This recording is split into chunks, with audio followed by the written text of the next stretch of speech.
Clarity is a term and a concept that carries a lot of weight with me. In a lot of ways, I think it's one of the things that inhibits people from meeting their objectives more than anything else. One of the things, right? And I say it in that kind of generic, cold way of meeting the objective because it can play out in a lot of different forms. But clarity is exactly what the name implies. It's actually being able to see the truth as best as we can understand it, to see the reality of the situation that's in front of you. And that includes the external and the internal. And both are super hard for all the reasons we talk about, the flaws of the mind, as well as sometimes bad actors from an external perspective, sometimes good actors just not acting in a way that's conducive to having clarity. But I find myself thinking that, again, more so than most other things, it inhibits us because if you don't have clarity, how do you make the best decision? In many ways, you're guessing, right? You're throwing darts in the dark, hoping it hits a target. Now, there's a spectrum of clarity, right? It's not a binary thing where you have clarity or you don't. It's a degree of clarity that you have. But it seems relatively obvious and big L logical to me that the more clarity you have, the more you can see the reality of what's actually happening, the better chance you have to make a good decision. It doesn't guarantee anything. And I think that trips people up sometimes in terms of the pursuit of clarity. Often people feel like, well, if I'm going to put in the work to get clarity, I want some sort of guarantee that it's going to give me the payoff. And it's more of a portfolio play. It's more of a long-term, overall portfolio play where if the more clarity you have on all the decisions you make, you'll be net positive. It may not be individually on every single decision, but across the portfolio, you should be better off. And that's sometimes difficult to grasp. And as I say, it also takes a lot of work to get clarity.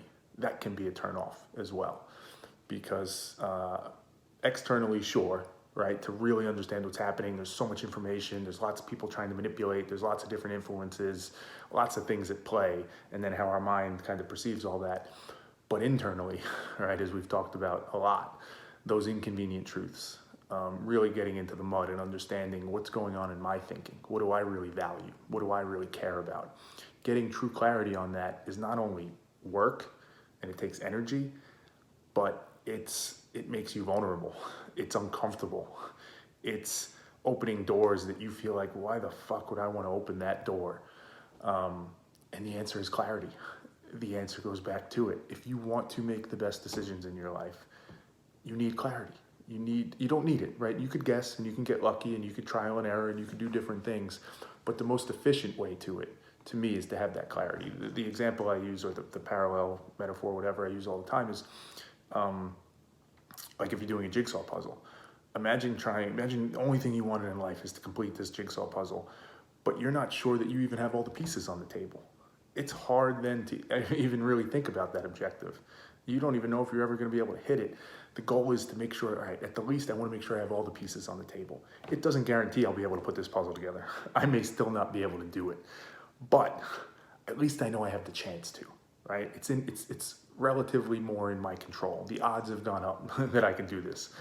And I think, again, that's just, to me, it's so important. And clarity, again, particularly important because the other piece, the actually doing the thing, right? Once you have clarity in it, you say, okay, this is the decision I want to make.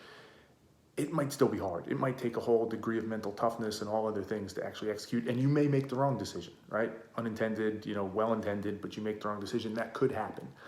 But the beauty of clarity is that it doesn't matter what your value system is. It doesn't matter what your morals are. It doesn't matter how you define right and wrong, right? You can keep all that for yourself. I'm not trying to touch or change any of that per se.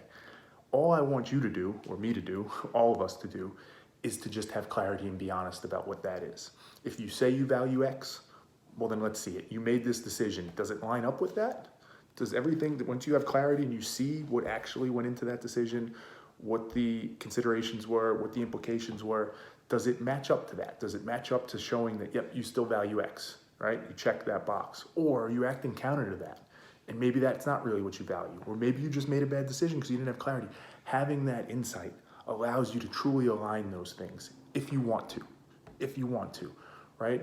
So it's not it's not a philosophy in terms of people should think this way or think that way, or an approach to life or any of that. It sits above that. It's just trying to make sure we're not guessing. It's giving us the best chance to meet the objectives that we say we have in life. And if our objectives are off, or we're not being honest about them, it allows us to know that. And that's why I think clarity has to be something we seek.